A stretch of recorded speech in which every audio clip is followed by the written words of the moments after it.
What's poppin' T Squad? It's your girl Keisha, and I'm here with tonight's All Tea, All Shade, Love and Hip Hop New York Season 10, Episode 1 and 2 review. Tonight we got two back-to-back episodes for the season premiere, and they did not disappoint. It was 2 hours of goodness. I will say this first 2 hours made up for this last season of Atlanta and Hollywood put together. New York has come back with a vengeance. You know, last season was a snooze fest. It was way too sad. It was way too just a Debbie Downer, even though it was more reality based and not scripted. It was just boring. But this season, it's filled with the drama plus the reality, which is what we wanted. It's back to the real love and hip hop. None of the storylines are scripted, made up. These are actual real life situations that are going on with all of these people's friendships, relationships. So I'm so happy that it took us 10 years to finally get back to the root of love and hip hop. Now, if they can do that with the rest of the franchises, Atlanta, Miami, we gonna be good. Get you a drink, get you some snacks, get you some food. If you got about to eat dinner, whatever, get it, because it's going to be a long video. I want to make sure that I don't rush this video because it's so much to digest. It's so much to talk about. It's so many relationships. And I want to make sure that I get all of my thoughts out in this video. So let's start. So, did y'all realize that Rich is the OG of Love and Hip Hop New York? He is the only cast member that has been there from season 1 all the way up until now. None of the girls. Rich. So, I like the new opener. It was very SNL-ish. Everybody looked beautiful. Nobody looked horrible. Like, the outfits were there, the makeup, the hair, everything was on point. Love the new opener. So happy to see all of the old cast members back. This is what this show needed. They needed that rejuvenation of the old blood mixed with the new blood. It's wonderful. So Chris is back after about 8 or 7 years from being off of the show. She has been in Miami with Jimmy, but she's now back at their New York home that they had season 1, if you remember. Chrissy's hair, I'll give it to her, is everything. Her hair is just so thick and luxurious and long. That is all of her hair. Beautiful. I believe Chrissy is like 48 years old now at this point, if I'm not mistaken, and she looks wonderful for her age. She looks beautiful. Her and Jimmy have been together for 15 years at this point, but she says they have been separated, but they never broke up. They've just been spending time apart. From what I took from this is that she's been in Miami doing her, and he's been traveling, doing the whole Dipset rapping thing or whatever, and staying in New York, because he makes a comment later on in the episode that she has not been to that New York house in 4 years. So I don't know really what kind of relationship they've been having with each other. Their relationship is just so, I don't even fucking know, but we gonna get into that in a minute. So she gets to the house. It's a mess. It's dirty. It's cluttered. It's just all over the place. She discusses how Jimmy has been locked up. He was locked up for a possession of a substance. Remember that? He looked a horrible mess in that mugshot. So it wasn't just weed. He got locked up for possession of other drugs, which he looked like he was on other drugs in that damn mugshot. And just looking at their life, because a few weeks ago I think it was during Thanksgiving, I watched a few of the episodes of season 1. They did a marathon on VH1 one night, and I recorded some of the episodes from season 1. And to see 10 years ago up until now that nothing has changed between these two people, Chrissy and Jim, they're still in the same predicament that they were 10 years ago, but a little less well off. I even have some inside tea of a project that I was going to do. Remember, you guys, I told you a few months back that I was going to do something in a movie. I was going to do a movie, and the director that I was going to work with, I had a phone conversation with him. He had just done a project with Jim Jones. I'm not going to name the project, but he told me how much Jimmy was paid for the movie, and it was I believe, about $5,000. And I was like, Jim Jones is doing movies for $5,000. And I was like, yeah, it's some financial strain going on around there. And this is before we even knew they were coming back on the show, that they were having, I even knew they were having financial problems. And I had told my inner circle about it. And I was like, yeah, they having financial issues, that he's willing to take that little amount of money for movie roles. And he was the lead star in the film. I'll just say that. So to see 10 years later, they're still not married. They have no children with one another. They're not even living in the same home. He's being arrested here, there, and everywhere. He can't even bother to clean up the house when she comes. Like, why are you with him? Like, Chrissy, you went from Jay-Z to Jim Jones. And when you at least got him when he was in the height of his career. But now years later, he ain't even where he used to be. Like, why are you still with this man? Like, why are you letting him drag you down this path of destruction? Like, your relationship hasn't progressed. It hasn't done, you're still stagnant in the same place. Like, you're about to be 50 years old dealing with this same childish shit that y'all was dealing with 10 years ago, with him running amok, acting like a child, you having to mother him. Ladies, this is the poster child of what you don't want in a relationship. If you're still looking like Chrissy and you've been in with a relationship with a nigga for all these years and you still in the same spot with this nigga, child, do better, because this is not a cute look for this grown old ass woman at all. This is actually disappointing. It's embarrassing, and I feel sorry for Chrissy. I really honestly do. And it's a bad look. I hate that she had to come back on this show looking the way that she is now. Like, physically, she looks wonderful. Don't get me wrong. But as far as her life, it's sad to see her coming back 10 years later, and you're in a worse off position than you were when you came on. That's sad. So Chrissy wants to have a conversation with Kimbella since Jewels is in jail. And, Kimbella just had a new baby or whatever. And she wants to, just squash everything that happened back in, what was that, season 2, season 3. So we skip to Yandy. Yandy is hosting an event on prison reform. Remy, Juju, Pap, Rich, and Jonathan are there. Remy is off parole. Hallelujah. Thank you, Jesus. She looks good in her confessional. I love that blue ensemble that Remy was wearing. She's lost a lot of weight. She looks wonderful. So Remy wants to celebrate her parole and have a party, because that's what people do. Kimbella and her big ass titties show up. And I was like, bitch, if you don't get them titties redone, them motherfuckers is sagging. Them titties look like mine. And she got implants. I was like, God damn, do your titties hang low? Do they wobble to the floor? Can you tie them in a knot? Can you tie them in a bow? I was like, God damn, pick them titties up. You do not have titties no more. You can be walking around here without no bra, bitch. You need to go to Lane Bryant, Kimbella, because you ain't no little bitty thickums no more. You is plus size, man. But I need for you to accept that you have transitioned over to the dark side with us fat girls. You is fat now, girl. You just got a flat stomach with it, but you a big girl, and you need you a big girl bra. So, it's still very strained between her and Yandy, and I'm just really tired of this whole situation, because Yandy seems to continue to try to have this relationship with Kimbella that they used to have, and Kimbella just is resistant. She wants to try when she wants to, then she want to play the card, we ain't friends, when it's convenient for her. It's just very maddening at this point. So Yandy is still, however, upset about Kimbella and what she said last season about Yandy only fostering that little girl for a look and that it was fake. And that was very fucked up for her to say, because who brings a kid in their house to take care of them every day, financially, emotionally, for a reality show? Look, that didn't even make sense. And for you to say that about Yandy shows that this is how you think about her. This is what you feel about her. And you was never really her friend in the first place if you could say something like that about her. And I know a lot of people don't like Yandy, and I found fault with Yandy too over the years. But as far as on some friendship shit, that was a fucked up thing for Kimbella to say about Yandy. That was fucked up no matter which way you slice it, whether you like Yandy or not. Let's be adults about the situation and think logically. That was fucked up what that girl said about her.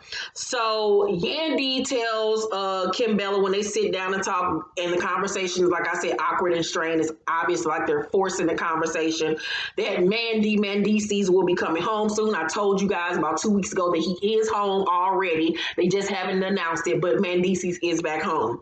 They're going to reveal it on the show, obviously. So Yandy sits down with Jonathan and Juju. Juju looks really beautiful, by the way. Jonathan tells Yandy that Chrissy reached out to him.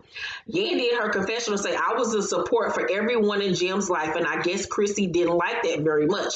She kept antagonizing me and saying I was on her show, this, and that. And they show clips of that last season of Chrissy when she was saying, like, you on my show, I made this, da, da, da, da, da. Yandy tells Jonathan she's good as long as Chrissy stays away from her. Now, like I said, I went back and watched season 1, and watching season 1 all over again, it gave me back the feelings that I had even then, and those same feelings are even stronger now that I'm an older woman now and years have passed and I've even matured more. Chrissy was a very insecure and jealous woman back then. She ruined a lot of relationships with Jimmy because of her insecurities within their relationship and within herself. She was very rude to Sanaya, whatever that girl name was, season 1. That girl didn't do nothing to her. Yeah, she wasn't the best rapper or whatever like that, but the way she even handled her was fucked up. She didn't like her just off the fact that she was a pretty girl and she didn't want Jimmy around her. Let's keep it a book. And then even as far as the Yandy situation, yeah, Yandy could have said things a better way, but even then I remember feeling like Yandy didn't have any malintent. I think that what Yandy's problem was at the time was the way that she said certain things, and it made it come across worse than what it really was. When she gave her that book on etiquette as far as being a daughter-in-law or whatever, I really felt even at the time she was trying to help Chrissy and just give her a point of this how you can deal with Mama Jones because it's a lot. And then with her bringing up the money that he spent on Chrissy as far as that engagement ring, as her manager, that was her job to talk to him about finances. So what do you mean she can't talk to her client about finances? Yes, like she said, if you're spending money you know you don't have, or you know that needs to go towards mortgage or bills, I, as your manager, am supposed to bring those conversations up to you that you don't have the money to be sitting up here buying this girl a $50,000 ring when you behind on your mortgage. So for Chrissy, as somebody, I felt at that time Chrissy wanted to be Jim's manager. Point blank and period. She wanted to be his manager, and she was gonna stop at nothing to run his career, to run the show. She didn't want anybody else being able to have any kind of control or no say so of what her nigga did. And as you can see now, years later, the results of those actions. Just keep it in the book. I like Chrissy. I think she's a beautiful woman. She reminds me of a Caroline Manzo. I think they would be wonderful friends. But back then, she did not handle certain situations correctly, and now years later, she's suffering from it. Those are my opinions, and the facts are facts. Look at where she's at right now. So where was I at? Sid and Joe have broken up after being engaged because she learned he cheated. She says he cheated. He say he don't, child. She says that he won't be honest about it. But we delve into that more later on in the episode. Minda Money's is back. Erica Minda is back. When I went on Twitter, a lot of people was talking about Erica's face looked weird. I think it's because she was really skinny, even though she was pregnant, and then she got veneers. But I didn't think nothing was wrong with her face. I thought that she still looked very beautiful. She and Safari have 3 weeks to plan their wedding. Her and Safari started licking each other all in the mouth on camera trying to be sexy. It was just, I didn't need to see it. My eyes were marred. Just gouged him out with a knife. She thanks him for being there for her after her father died and for loving her so much and giving her the love that she's always given other men. She's pregnant with their baby girl. Pap meets up with Rich and Joe. They're playing pool, and Pap asks Joe, is he okay with Sin coming to the parole party? And he says they barely talk to one another. He says that she went in his phone and didn't like what she saw and hasn't been able to discuss it with him. And he says that she misinterpreted what she saw in his phone, but then he also smirks when he says this. So Pap Pap says, you not acknowledging you were wrong. You proposed for a reason. Joe says she ran. Don't put that on me. And Pap say, you know why? Because that shows my woman ain't gonna tolerate me doing her wrong. Joe says, no, it shows she lacks effective communication. Pap says, if you're saying that about her, then when she looked through your phone and seen whatever she saw, that shouldn't have been a surprise to her.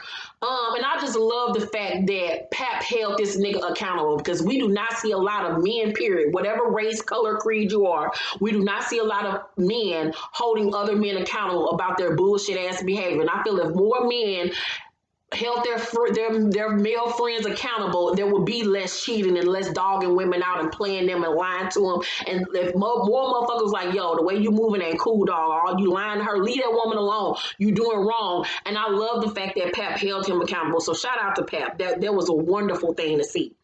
So Remy had signed her record deal, but she's behind schedule because, she had her baby girl and she was on parole, so she couldn't move the way she wanted to. And it's really affecting her. Chrissy meets with Kimbella to talk. Both women look great, but I felt like Kimbella was doing too much, and I didn't like that wig. It was very thick and dry looking. Looked like some tumbleweave. So they first sit down, they both looking at each other, kind of all awkward and weird and shit. And Chrissy say, I'm not here to be disrespectful. I'm not here to be disrespected. And Kimbella say, I want to know why. You snuffed me. I didn't come there to fight that night. And Chrissy says, I responded a little aggressively. I did it because I felt disrespected. Do you not take any responsibility? Now, going back to that season, I understood where Kimbella was coming from. She was just trying to air it out and say, hey, girl, I was messing with Fab 3 years ago. I didn't know that y'all was dealing with each other, but I just want to get that all out into the blue, out into the clear before, this even progresses. But once again, I felt like it was a time and a place for everything, and she said it at the wrong time. Her intentions weren't to hurt Emily. It was just to be clear about it. And back then, Chrissy wanted to be the pit bull on the leash and have Emily's back and protect her, and she went about it the wrong way. She had no right putting her hands on that woman. And at that time, Chrissy was in her 30s. She knew damn well and she knew better. Well, yeah, so at that point, Chrissy was 38 years old. She was my age. She knew fucking better. She knew fucking better than to behave the way that she did at that time. And 10 years later, Emily's still a goddamn fool and got her teeth knocked out by the same nigga. And the same nigga that threatened her and her family to kill her and everything else. So you did all that punching and shit for what? And I don't even think her and Emily that close no more. So, Kimbella say, we were supposed to be family. Chrissy says, as women, we were supposed to take care of each other, and I didn't take care of you in that moment, and for that, I'm sorry. About time she gave a genuine apology, because it was overdue and it was necessary. Kimbella say, so since you're saying you want to clean up some past issues, what about you and Miss Smith? Chrissy say, our past isn't pretty either. And Kimbella says, I can relate. And this is where things go left for me, because we've talked about this on this channel. The markings of a true friendship is how that person, or how you deal with that person when you're no longer friends anymore. When you're no longer friends with a person, if you was truly that person's friend, you don't talk bad about them. You don't bring up the conversation of them. You don't throw dirt on their name. You don't go befriend the next bitch that didn't like them. For somebody where you and Yandy were supposed to have been sisters, family, and now you sitting up here to talk about her to the op, somebody you know she don't get along with, that's fake as fuck and it's flaw as fuck. Fake as fuck and flaw as fuck. Fake as fuck and flaw as fuck. And for that, that's why I will not like Kimbella, and I do not like Kimbella moving forward, because that's some fucked up ass shit. It's fugazi, it's whack, and it's fraudulent as fuck. Don't sit up here and have a conversation about me to a bitch that you know don't like me. Whatever issues me and you got, that shouldn't even be brought up to her. But now, since you call yourself having a problem with me, you're going to go sit up here and talk about me to the next bitch. Girl, fuck you. And I hope after this, Yandy does not try to continue this friendship with her ass, because that's fucked up and it's fake and it's fraudulent as fuck. So, Kimbella in her confessional say, me and Chrissy may never be friends, but at least we can agree on how much of a fake bitch Yandy is. Okay. Now, if Chrissy will bop you in the mouth again, don't try to come back over here on this side. So, and it's not to say that you can't be friends. Let's clear this up. Not to say that Kimbella and Chrissy can't be friends. Be friends all you want to, but don't talk about me in the process. Don't bring my name up. That shouldn't even be a conversation. You know what I'm saying? Whatever me and her issues is whatever our issues is, and whatever your issue with me is between me and you. But my name shouldn't even be a topic on your tongue to be sitting up here talking about me to the next bitch. That's what I got to say about that. So Chrissy in her confessional say in the beginning Yandy was respectful, then she started overstepping boundaries. Chrissy say certain personalities don't mix, so fuck her. And she got the right to feel that way because certain personalities don't mix. And it is fuck her if that's how you feel. Point blank and the period. So Sid and Joe meet up in Central Park to talk. That blazer, that blue metallic blazer that Joe had on in that confessional with that turtleneck, wonderful styling. Remember when he used to wear them patchwork vests and had that motherfucking Beijing beard? That nigga done came a long way. So Sid says to him, I noticed you changing and your lack of interest in me. And Joe says, for a year, I made it pretty clear how I was feeling and some of the things you were doing to drive me there. Now, when you say drive, you were to cheat or to leave her, because you saying that you never cheated on her. So which one it is, bruh? But for Sid, I need for her to stop acting like last season, this man did not have a problem with her being lazy, not cleaning up, not wanting to get motivated to work or do anything. Yes, she said that she was suffering from postpartum, this, and that. But sis, you weren't a healthy enough person within yourself. So therefore, and he was working all the time. Y'all relationship was doomed. We all saw that this relationship was not going to last. But for her to sit up here and pretend like he didn't tell her how he was feeling is a bold-faced fucking lie. They both were very vocal of not being happy in that relationship. So Joe says, Sid says, you were completely honest. You were never completely honest and said this ain't working. Joe says, I was miserable and you seem to be too. And she agrees. Joe says, I wanted to make sure my queen and my home were all right. And Sid said, you don't do that by stepping out. Joe says, what you mean? You left me. He says that he was on tour. He came home and she had cleaned out the house and left him with their child. That is some childish ass shit. You just don't do no shit like that. But this is saying she's 25 years old. She got to grow up and she got to learn how to communicate how she feeling. She says that he lied all the time. And he says that she complained about other women all the time. Sin say, bitches, yeah, you was fucking. And he says he never cheated. Sin tells the producers that she's done filming because he's a liar. You a liar. Joe walks away smoking a cigarette and say, I told y'all she was going to storm off. So it's Remy off parole party. Everybody is there. Pap raps to her. It's very cute. Remy looked cute in her little jailhouse rock outfit. Jonathan peeps all the drama in the room between Sin, Joe, Rich, and Erica because everybody done fucked everybody and everybody dick and pussy had been in everybody mouths and shit and asses. So Erica and Safari are talking to Remy and Pap when Joe comes up behind Safari and hugs him. Remember they got into it last season, but they're back tight again in real life. Joe and them was at the wedding. I follow their Insta stories. They often go out to dinner with one another. They were just out to dinner with each other recently. So I'm happy to see that they're back on good terms. Hopefully it survives this season. So Safari still ain't, however, feeling rich after last reunion. Remember they almost came to blows, but you know it really wasn't going to be no fight. Erica is uncomfortable around Rich. Rich speaks to Safari and says congratulations on everything. And he holds out his hand to speak to Erica. And she was just like, hi. But she does not shake his hand. Rich and Joe then walk off. And he says to Joe that he wanted to spit on her. And see, this is why I'm so happy Erica kept that same energy. And she didn't shake your motherfucking hand. Because it wasn't fucking genuine. You mad that she didn't want to shake your hand, nigga, after the way you treated her. And after the things you tried to the mess you tried to start last season, the shit you was talking on the fucking reunion last season. No, I don't want to shake your hand and I don't fucking have to. You better be happy I even spoke. And for your grown old oily candlestick looking ass to sit up here and say you want to spit on a woman because she didn't want to shake your motherfucking whack ass hand, nigga, fuck you. You so motherfucking bitch made, looking like a pot of melted butter. If you don't get somewhere and sit the fuck down. bitch ass nigga. So Remy asked Yandy, did she speak to Safari? And she says, she waved, but he over there all booed up with Erica because Yandy and Safari are really close, but she's feeling like he with Erica now, so he don't really have room for her. Him and Yandy are back fine as of right now. I was literally watching his Insta story last week, and he was at her house, and they was kicking it with each other and laughing. I think her and Erica are fine now. She was at the wedding. I know that much because I saw the wedding on YouTube, and it's going to be fabulous, mind you. But she's feeling some type of way as of right now. Kimbella and Chrissy then walk in together, and everybody's like, dun, dun, dun, dun. So Yandy is trying to understand why they're even there together. And Chrissy walk over and says, it's been a long time. Like she goddamn me, the Godfather. Then we go into episode 2.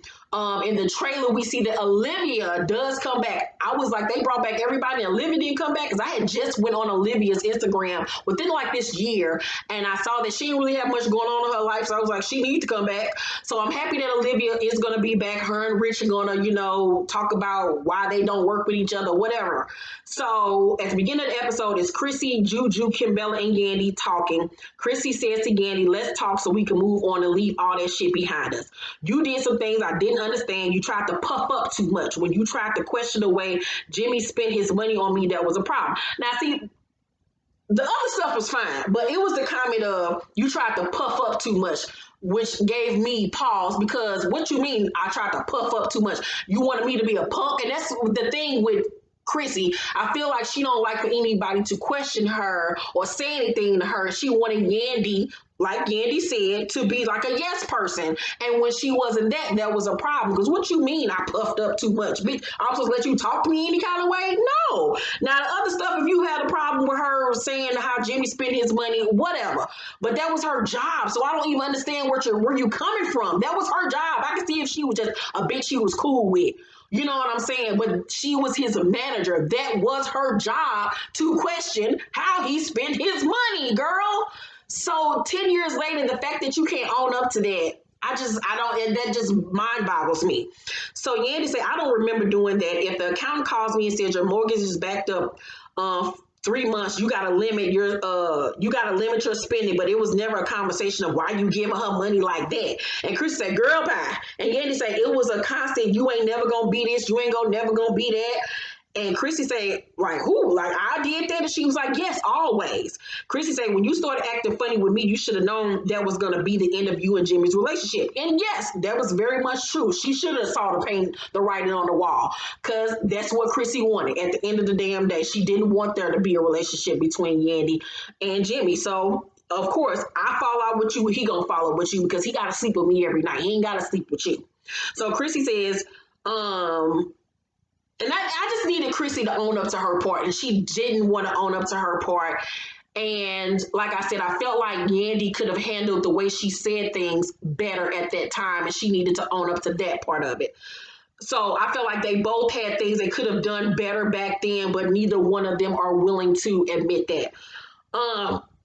So Chrissy says, I just need you to be the same girl I knew. And Yandy said, I don't know if I'll ever be the same girl from 8 years ago. And that's a real thing to say. Like, but Chrissy was like, okay, girl, but that's a real thing. I'm not going to be the same person I was 8 years ago. So no, that's just not feasible. So Chris said, girl, you have tried my nerves a whole lot. You can still get slapped. But she said it in a funny, joking way. So Kimbella and Chrissy meet up again. And Kimbella learns that she invited Jonathan because, her and Jonathan ain't on the best of terms. But Chrissy wants them to be in fists. Kimbella says that she feels like he took Yandy's side and is always defending her. Jonathan says that he understands how she feels, but he always ride for Yandy and will always defend her if someone is talking about her. He says that he would do the same for Kim. And I mean, that's what friends are supposed to do. So what do you expect from him? To stay neutral, he is more of Yandy's friend than he is yours. So Yandy comes up in conversation, and Jonathan says that Yandy was only trying to do checks and balances for Jimmy at the time and to tell him, don't spend this when you have to pay that. He says that Yandy feels as long as she stayed in the employee lane, everything was fine. But as soon as she wanted to be an equal to them, there was a problem. Chrissy says her main concern isn't fixing her relationship with Yandy. She's working on flipping houses with this $1 million missus or whatever company. And congratulations to her because she needs her own money and she needs to get her life together and lead it stupid relationship with Jimmy alone. Sin and Yandy meet up for hookah and drinks, and Sin tells her about her confrontation with Joe at the park and how he wouldn't take accountability. And Yandy gives her great advice and tells her that she might have to be okay with never getting her questions answered. Sometimes you just gotta move on with life and just know that a nigga is lying to you and just call a spade a spade. So Rich shows up. We remember that they both have dated Erica. Sin and Rich both dated Erica and didn't get along back in the day when Erica was in their life, but now they're cool because that's what motherfuckers do. Chrissy comes up in conversation and Yandy says that Chrissy didn't like that she's changed over the years and wants her to be who she was back in the day. Rich tells him that Erica wouldn't shake his hand, and Yandy says all Erica did all night was mean mug everybody, and she wonders does Safari need a SOS because he looks stranded and shit. So Rich says, I feel he wants to be married, but is it a thing that he wants to get married at any cost? And Sin say, I read he was supposed to be proposing to this girl in Jamaica. Rich says the girl name is Gabrielle, and he was supposed to give her the proposal he gave to Erica. Now, this came out right before, I think that this whole thing I forgot when it came out, but her and Safari had broke up for like a quick little minute. Then her and Erica and Safari got right back together after the whole thing was done. She basically, I remember her feeling like, I'm not going to let this one thing fuck up my relationship with him. So Rich says to Yandy, you going to the wedding? Yandy was like, how? When the wife don't speak to me. So we're going to delve in more with this Gabrielle situation soon. So Remy talks to Joe about the pressures of the expectation on her album. Joe tells her that she's great when she's focused and she has to commit. And he says she got to learn to juggle motherhood and her career. Remy cries. And I understood very well where Remy was coming from because I got a lot of expectations on my back with my upcoming book. And that is a lot of pressure to outdo yourself and to make sure that, your project don't flop or people don't like it. So I understand where Remy is coming from, especially this is her first big studio album and I don't know how long. So she does have a lot on her back. Erica meets with big hips Tahiri. Tahiri hips is out of control, bruh. She shows her that she's pregnant, and Tahiri's, of course, happy for her. Joe comes up in conversation, and Tahiri says that Joe reached out to her before he proposed to Sin. And Erica took that as, he only did that because he cares about you and he still feels some type of way. I concur, because why are you reaching out to me before you propose to somebody and you don't even talk like that? So, yeah, that says a lot. Sorry, Sin. So Erica's Tahiri says that she don't trust him and that she'll never forget the things that happened between them. And I was like, you bet not, bitch. So Tahiri tells her that she needs a prenup to protect herself, and Erica says that Safari wouldn't want one. Sin, Jonathan, Kimbella, and Yandy meet up, and Yandy in her confessional, she says that she admits that she's looking at Kimbella sideways for showing up to the party with Chrissy, and I will be looking her sideways too. Sin brings up that she's saw something on the blogs about Chrissy. Yandy then pulls the article up on her phone and reads it, and it said that Chrissy and Jim's house in New Jersey was foreclosed and sold for $100 damn. God damn. Kim say, Yandy, that's messy. And Sin say, that's a lie about the story. Yandy say they go into detail. The U.S. Bank Association sued the couple in 2017 for allegedly failing to pay their mortgage since 2010. That's right around the time I stopped managing him. And for Yandy, yeah, it's messy, but it was around the time she stopped managing him. So if you would have let me do my job, maybe y'all would still have a house. So, yes, it's shady, but it's real talk at the end of the damn day. Deal with it. Catch. Kim say, Yandy, that's messy. Yandy say, you want to take this up with the writer? I didn't write this. Jonathan say, how close are you and Chrissy now? And I felt like, yeah, you are doing a lot, Kim, for a bitch that beat your ass and y'all done only had filmed with each other twice, and now you taking up for her like y'all been besties for years. Like, what are you doing, sis? And now, is it okay? Like I said, it's okay for her to be friends with her, but you're not going to sit up here and tell me I can't say what I want to say about this bitch when you allow her to talk crazy about me. You didn't tell Chrissy she was messy when she said she didn't give a damn about Yandy and this and that and then fuck Yandy. You ain't had nothing to say then, so don't say nothing to Yandy when she say whatever she gonna say about Chrissy. Get the fuck out of here with that shit. So Yandy say it's feeling very best friendish, and Kim say, I'm sorry you feel that way because me and you are not friends, so I get it. Yandy say, I thought we was good. Kim say, yes, we got the kids together, but we're not friends. And at that point, bitch, you're right, we're not friends. Point blank, any period. I'm not gonna try with your ass no more. I'm not gonna kiss your ass. I'm tired of going back and forth with you. One minute you want us to be friends, next minute you don't want us to be friends. Girl, fuck you, you big bird looking bitch. So Jonathan said, you scared Chrissy gonna jump on that neck again, girl? Kim say, that's why Kim says again, that's why you're not my friend, because you was there for that and didn't do a damn thing. Now I'm like, get the fuck out of here. She was the only person that did have your back. She was the one that tried to stop her from beating your ass in the first place. Nobody knew that when she got up, she was going to get up and bop your ass in the forehead and knock your ass backwards off that goddamn ottoman. Nobody knew that she was going to do that. But for you to sit up there and say Yandy didn't have your back is a full-blown ass lie. Stop it with the foolishness. Stop it. So, Kim calls Yandy and Jonathan messy, and as she's walking off, and Jonathan say, I love you in spite of the wigs and the spandex. So Chrissy says that she learned that the house was in foreclosure on social media like everyone else. And once again, this is a problem. This is a whole problem. You've been with a motherfucker for 15 years and he don't respect you enough to give you a phone call, to have a conversation with you about the state of a home that y'all have had. He don't even respect you enough to tell you that y'all house is in foreclosure and that it fucking sold for $100 damn, knowing that you are in a real estate business. Why are you still with this man? What is wrong with you, Chrissy? What in the fuck is wrong with you? This shit ain't cute. It ain't celebratory. This is pathetic. It really is, especially from a woman of your age to be putting up with this type of foolishness with this type of nigga. He ain't gonna change. He's still the same nigga he was back then, but now it's worse because the nigga got a drug habit.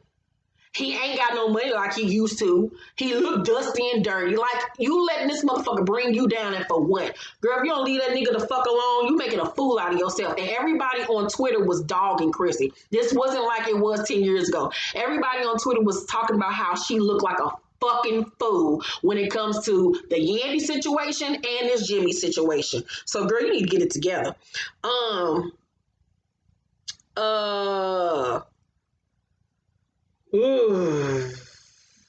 She FaceTimes him and confronts him, and Chris says, to the people I work with, it's going to look like I can't manage my own money. This nigga responds and says, I don't want to affect your business because the more you get business, the more you stay out of my pocket, and I ain't got to worry about that headache. Chris said, I have to explain this to Greg, and Jim said, I fucked up. I wish I had a business manager. And I'm like, I know you do wish you had Yandy still on your payroll. So Remy is at work with the baby. Pap is late to get her.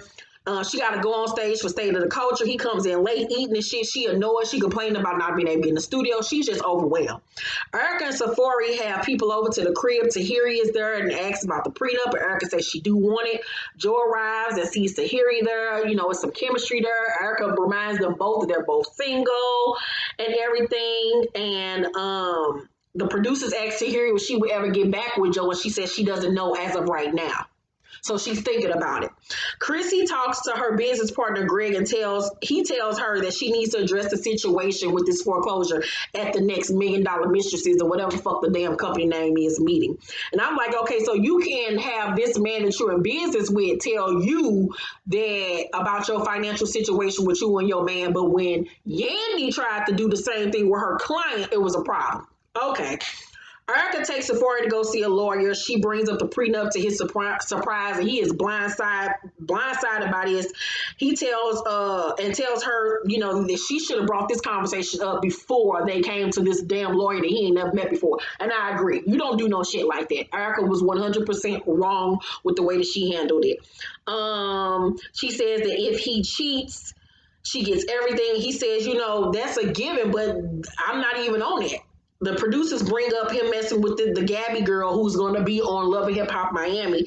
He denies it and says, you know, that's what the blogs do. Erica says that she doesn't want to be deceived. He says that, you know, this whole thing feels sneaky and sketchy. He's pissed off. She starts to cry. And he says, well, shit, I'm going to give me a lawyer too and put some things in the damn prenup that I want. And then the episode goes off. Child, these first 2 hours was everything. I told you it's going to be a long-ass video. We 40 minutes into this bitch. They did that. It was so much shit going on. We got so much shit to talk about and digest down in the comment section. I want to hear you guys' thoughts on everything with every couple. Yandy, Chrissy, they situation, Chrissy and Jim and that situation, Erica versus Yandy, Sin and Joe, Rich versus Erica. It's so much shit going on. Jesus be offense. How are we gonna deal with this season? I am ready for it. I am prepared. I give the first 2 episodes an A+. They brought it. What do you guys rank this first episode? Make sure to thumbs up this video, like and subscribe, and hit that notification bell button. Tomorrow, I will be posting a makeup tutorial. I did a tutorial with the Jackie Aina Anastasia Beverly Hills palette. It will be premiering tomorrow at 7 p.m. We're gonna go. We'll be talking live in the chat. So fuck with your girl tomorrow on that. New episode of Since You Asked will be up Wednesday. If you guys have any questions, email us at since-you-asked1@gmail.com. My top 10 my top 10 favorites of 2019 video will be dropping at the end of this month. My top 10 movies, albums, books, and television show list of 2019. So get ready. I love you guys, and let's talk down below. Bye.